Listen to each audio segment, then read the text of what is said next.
mio secondo libro è la storia di una ragazza che scopre all'improvviso, quando sta per affrontare l'età più difficile della sua vita, a 14 anni, l'adolescenza, che il papà è andato via di casa senza spiegare niente e decide di intraprendere un viaggio di ricerca di questo padre. Kdaj si se naučil voziti? Lansko leto. Kako pa? Naučil me je prostovoljec doma.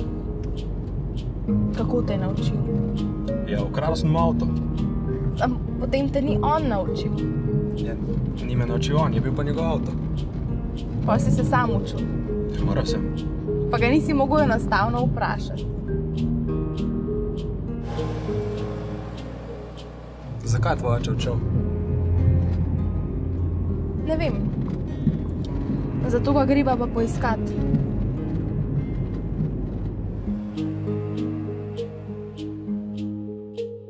È alla ricerca di guide, di maestri e in ultima istanza alla ricerca di un padre con la P maiuscola che a volte ci sembra lontano, sembra che non risponda, sembra che ci abbia abbandonato come succede a Margherita.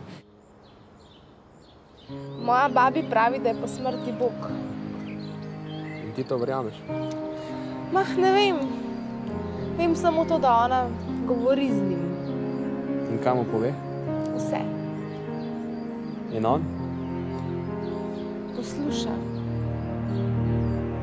Un altro personaggio che mi interessava approfondire è proprio quello del ragazzo che entra in contatto con Margherita. Anche nel personaggio del ragazzo c'è questo dramma della perdita.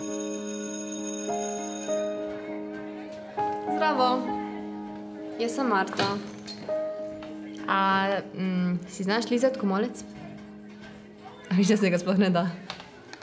Daj, probaj. Ne gre. Cel kup stvari je, ki jih nihče ne ve.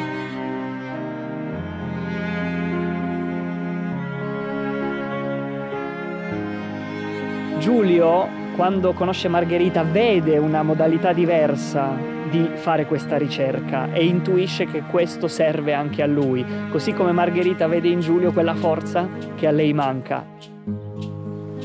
Sem prihajam, ko ga potrebujem. Koga potrebuješ? Ko potrebujem samo to, da ne vidim ničesar, kar počnejo ljudje. Zakaj? Ker je narobe. Kaj pa potem opazuješ? Ne bo. Nedvomno so drugje lepši zahodi, a vseeno tukaj lahko vidim zvezde. Res, da so te zvezde sredi hrupa in žarometov, a vseeno so zvezde. In pišem. Kaj pišeš? Nič.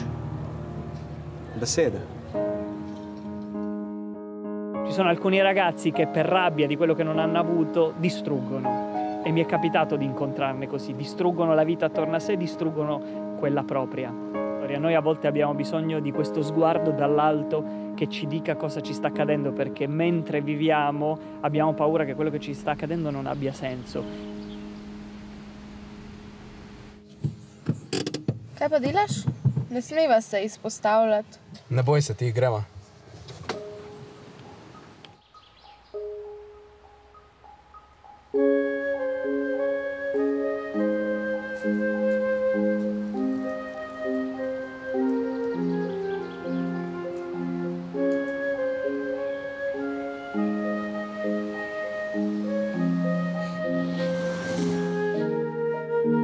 Da sem ti pokazati čudež. Ja, kjer ga pa? Tega! Pa se je sam drevo. Pa probaj ti narediti enega. Nisi čist čudna, ti si čist zmešana. E avevo bisogno attraverso la scrittura di fermare questo qualcosa che a me sfuggiva, e probabilmente è qualche cosa che accomuna ogni essere umano, il bisogno di essere profondamente amato da un amore che non viene mai meno. E quindi la domanda che c'è al fondo del libro è: esiste questo amore che anche quando noi sbagliamo, cadiamo, falliamo, non viene mai meno?